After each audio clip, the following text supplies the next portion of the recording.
Olá pessoal, essa é a nossa última aula do curso de administração de Linux. Eu sou a professora Carolina e hoje a gente vai ver alguns protocolos, por exemplo, o protocolo SSH, que ele nos permite fazer acesso remoto, né, a um dispositivo qual tem esse protocolo configurado, e a gente também vai ver um pouco sobre segurança de redes por meio de filtragem de pacotes com iptables.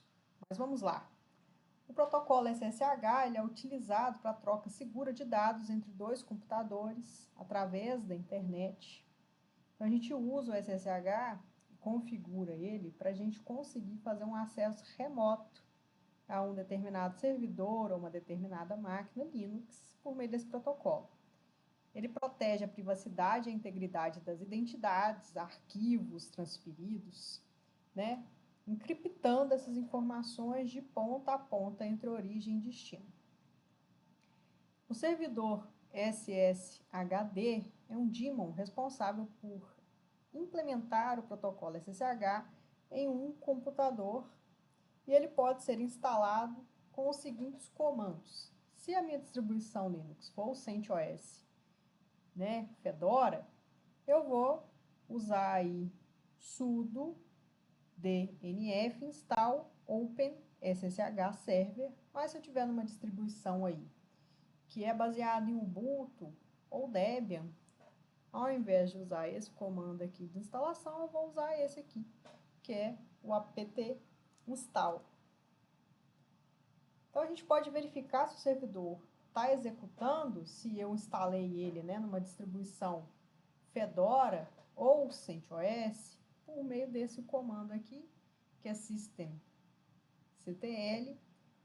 procurando saber o status aí, né, do meu protocolo SSH. Se eu tiver numa distribuição Ubuntu, igual vocês estão usando aí a versão leve do Ubuntu, eu vou substituir SSHD por SSH. Bom, para iniciar o servidor, a gente deve realizar o seguinte procedimento. Vou dar o comando sudo aqui, né? E vou dar o comando aqui systemctl para habilitar, então, o SSHD aqui na distribuição, né? CentOS, por exemplo.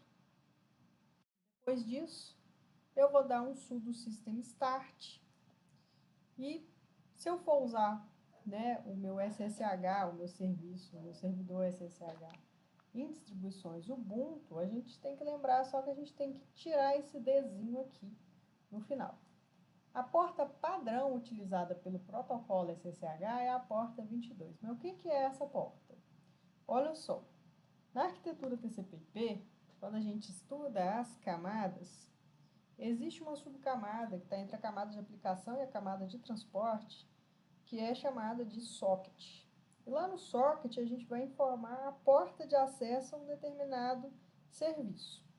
Esse serviço de conexão remota SSH, ele escuta por padrão na porta 22. Então é por isso, tá certo? A gente vai sempre informar aí a porta 22, vai estar lá na informação do nosso socket.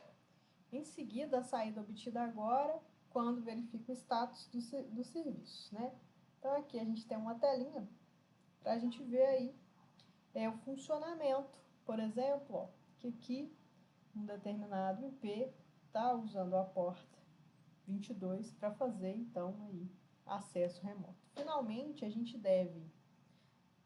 pode configurar um firewall, né? Um sistema de segurança, que a gente vai ver daqui a pouco, para permitir acesso externo à porta 22 do nosso computador ou do nosso servidor. Isso pode ser feito de diversas maneiras e vai depender, então, do sistema e do tipo de programa que você vai utilizar como firewall. No Ubuntu, os comandos são os seguintes, né? O sudo aqui, allow ssh, enable e status. Já se estiver usando um Fedora ou um CentOS, os comandos mudam um pouco, mas nada muito complexo. Falando de firewall, aqui essa apresentação, ela traz, né, o Firewall IP Tables. Quem é esse serviço de rede? Por padrão, já vem, né, no núcleo do sistema operacional Linux, as tabelas, né, de filtragem, por exemplo, de Firewall IP Tables. Então, o núcleo do Linux inclui um sistema de filtragem de pacotes que é utilizado para manipular e decidir o destino do tráfego direcionado para ou através de um servidor. Todas as soluções de firewalls modernas para o Linux utilizam esse sistema de filtragem de pacotes. A interface padrão para configurar este firewall é então chamada de IP Tables. Quando um pacote chega ao servidor, ele vai ser manipulado pelo sistema de filtros para aceitação, manipulação ou rejeição baseado nas regras fornecidas por você com o IP Tables. Então, primeiro, eu tenho que decidir qual vai ser a minha política de acesso à minha rede. Que tipo de pacote eu vou deixar entrar na minha rede, que tipo de saídas eu vou poder permitir, né, da minha rede. Então, a gente vai construir essas regras aí com essa filtragem de pacotes utilizando o IP Tables. Então, o IP Tables é a ferramenta básica para fazer isso, mas existem alguns front-ends disponíveis para simplificar a tarefa. No geral, o IP Tables é um firewall em nível de pacotes e funciona baseado nas seguintes informações: endereço, porta de origem e destino do pacote, informações de prioridade dos nossos pacotes, e ele também pode ser usado para modificar e monitorar o tráfego da rede. Fazer NAT, redirecionamento de pacotes, marcação de pacotes, modificar a prioridade de pacotes que chegam, saem do nosso sistema, entre outras coisas. Por exemplo, criar proteção anti-spoofing, anti-ataque, né, distribuído de negação de serviço, que é esse DOS aí, ou de negação de serviço propriamente dito. Mas o que é NAT? Olha só, na casa da gente, quando a gente contrata um serviço de prestação de internet, eles vão colocar um aparelhinho para a gente navegar na internet, certo? Esse aparelhinho que chega para a gente, ele vai, por exemplo, distribuir IPs privados para os computadores que estão dentro da nossa rede interna. E ele é um dispositivo que vai receber esses pacotes. Eu quero ver páginas web. Então, tudo vai passar por esse dispositivo, vai chegar lá no site destino que eu desejo. Esse site destino vai responder para esse equipamento que chega na casa da gente, que vai redistribuir para o IP interno dessa rede que solicitou, né, a requisição dessa página web por meio do protocolo HTTP. O que é NAT? Dentro da nossa rede interna, a gente pode ter vários IPs distribuídos numa rede local. Desse equipamento que chega na casa da gente para a internet, ele vai fazer uma tradução do endereço de cada máquina que tem um IP interno para o IP que ele tem externo que liga ele para a internet. Então, todo pacote que sai, por exemplo, do meu smartphone para acessar a página do Google, vai passar pelo equipamento que chega na casa da gente, que tem também, dentre muitas tarefas, a tarefa de tradução. Então, o meu pacote passa por ele, ele vai trocar a informação de porta e IP, vai encapsular o meu pedido e vai mandar lá para o site da Google. O site da Google vai responder para ele, e quando ele abrir esse pacote, ele vai ver, opa, foi o telefone, smartphone, que solicitou essa página. Então, ele entrega esses pacotes para o telefone e smartphone. Então, isso é o NAT, a tradução aí de endereços. Então, o tráfego vindo de máquinas desconhecidas na rede pode também ser bloqueado e registrado por meio de regras simples. Então, o IP Tables ele tem todas essas funções. As possibilidades oferecidas pelos recursos de filtragem do IP Tables garantem uma grande flexibilidade na manipulação das regras de acesso ao sistema. É necessário apenas conhecer quais interfaces o sistema possui, o que se deseja bloquear, o que tem acesso garantido, quais serviços devem estar acessíveis para cada rede e iniciar a construção do seu firewall. O iptables ainda tem a vantagem de ser modular, com funções que podem ser adicionadas ao firewall, ampliando as possibilidades oferecidas. As regras que a gente cria, de bloqueio ou permissão de um pacote que está fora da nossa rede entrar dentro da nossa rede, essa filtragem, elas são conhecidas como comandos passados ao iptables para que ele realize, então, essas ações, de bloquear ou permitir, de acordo com o endereço e porta de origem e destino da interface de origem e destino. Que interface? Da placa de rede que está originando aí, esse tráfego de pacotes. As regras, essas regras que a gente cria, elas são armazenadas dentro do que a gente chama de chains ou cadeias e são processadas na ordem que são inseridas, tá certo? As regras são armazenadas no núcleo, o que significa que quando o computador for reiniciado, tudo que se fez será perdido. Então, por isso, essas regras elas devem ser gravadas em um arquivo e serem carregadas cada vez que a máquina é ligada. A gente vai associar esse arquivo, contendo essas regras salvas ao boot do sistema. Então, o iptables, nele, a gente tem 3 tabelas pré-definidas: a filter, a NAT e a Mango. Então, aqui, cada tabela dessa possui as suas chains ou correntes pré-definidas. Na filter, a gente tem input, forward, output. Na NAT, a gente vai ter aí questões de pré-roteamento, output e pós-roteamento, como eu disse, Os nossos pacotes, eles vão trocar aí de IP para entrar e sair da rede, tem como a gente configurar isso no iptable, e tem a Mango. Então, a filter é a tabela padrão e ela contém aí 3 cadeias também. A input, o que ela é? Consultado para dados que chegam à máquina, a output, consultado para dados que saem da máquina, e a forward, consultado para dados que são redirecionados para outra interface de rede ou outra máquina. Então, a forward é como se ela atravessasse uma informação. Os chains, ou as cadeias, input e output, somente são atravessados por conexões saindo e se originando no servidor local. Então, a NAT ela é usada para masquerading, source-net, destination-net, port forward, proxy transparente, por exemplo. E possui, então, 3 cadeias padrão. A pré-routing, que é consultado quando os pacotes precisam ser modificados ao longo que chegam. A output, consultado quando os pacotes gerados localmente precisam ser modificados antes de serem roteados. E a post-routing, consultado quando os pacotes precisam ser modificados após o tratamento do roteamento. E por fim, a gente tem a Mango aí, que é utilizada para alterações especiais de pacotes, como, por exemplo, modificar o tipo de serviço ou outros detalhes. Então, a Mango ela tem aí funções de put, de forward, de pré-routing, pós-routing e de output também, em contraste com as outras tabelas aí, a filter e a NAT. Então, aqui a gente tem exemplos, tá certo?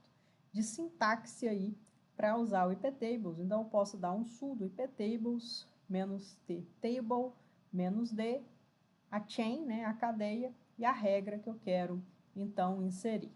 Então, aqui a gente vê que o "-t" indica a tabela, que pode ser, então, a filter, a Mango ou a NAT, por padrão, se não colocar nada, ele vai entender que é a filter.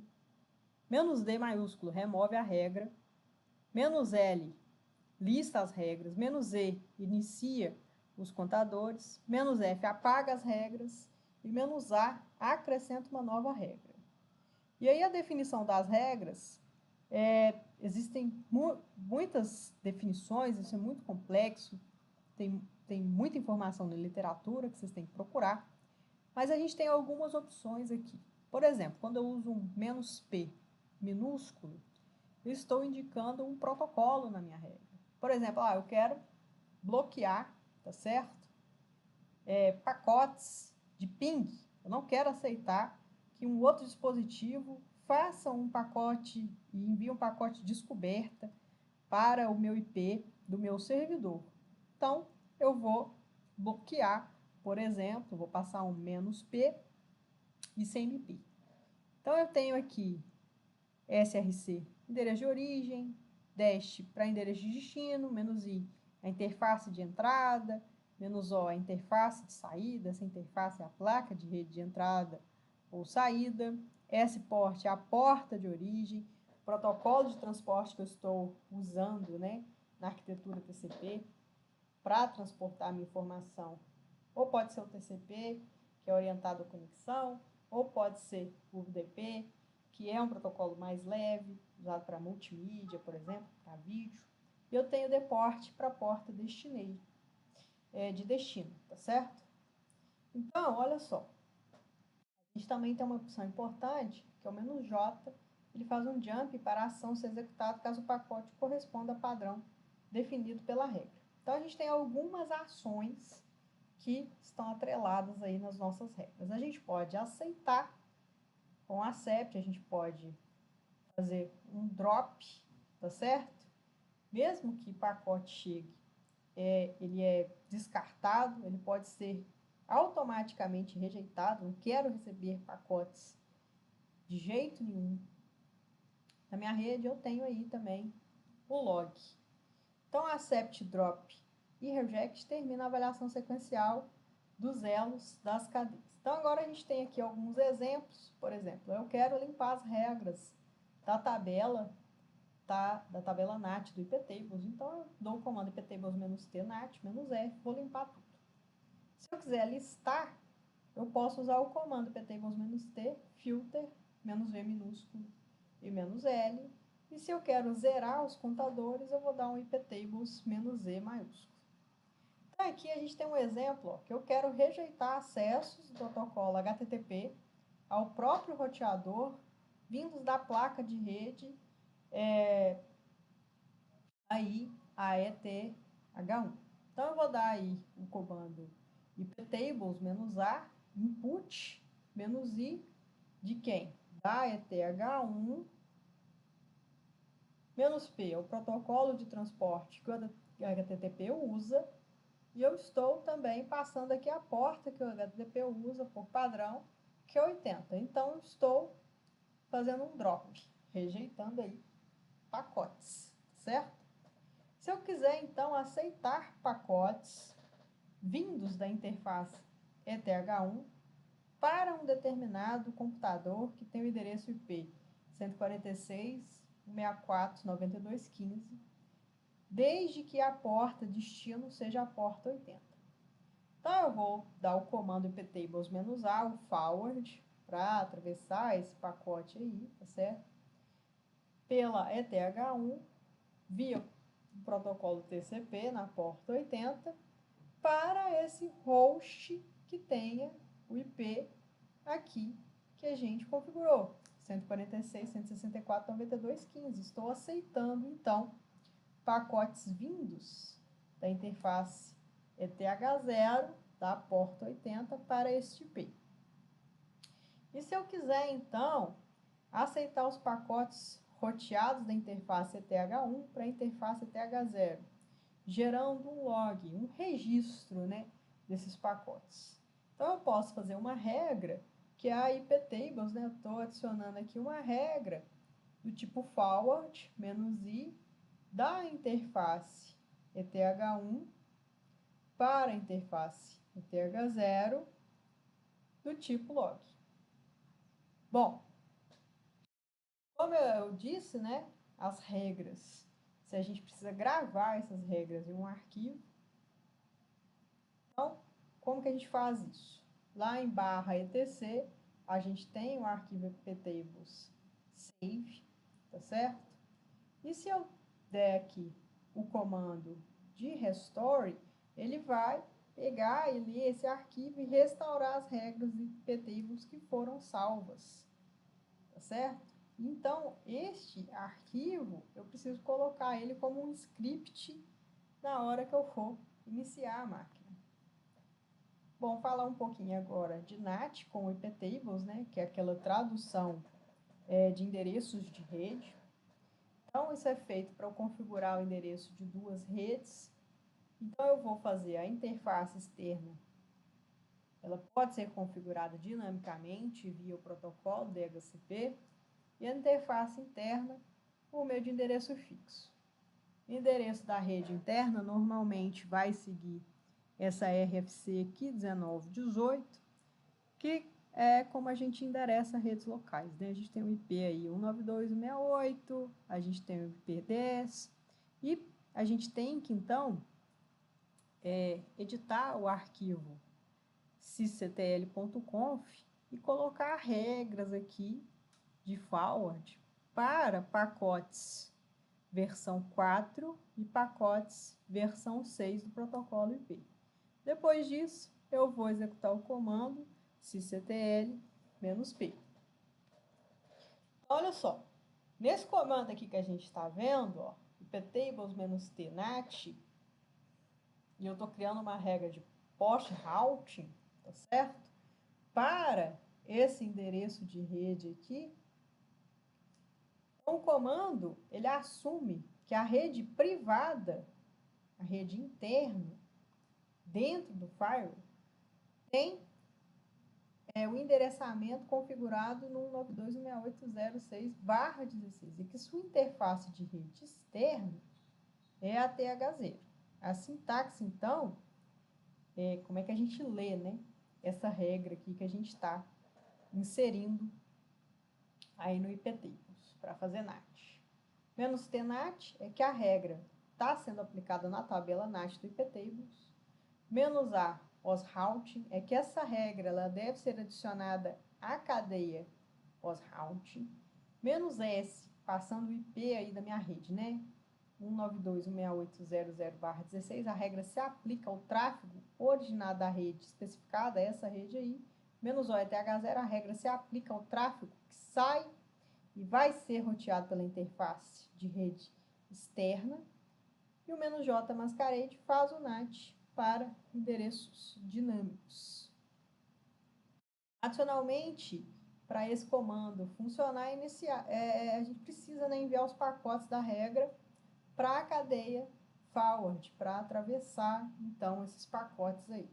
Então, a gente vai inserir iptables-a forward para o endereço de rede, na interface TH0, aceitando isso, e também o comando "-a forward para o endereço de rede, passando aí, né, o status aí de estabelecimento na ETH0 e aceitando. Então, esse comando aqui, ele vai permitir que todas as conexões da rede local para a internet, todo o tráfego relacionado a essas conexões, para retornar para a máquina que os iniciou. Bom, pessoal, esse é o último slide. Espero que vocês tenham gostado do curso de Administração Redes. Eu, o Gabriel e a Valéria agradecemos a todos. Muito obrigada.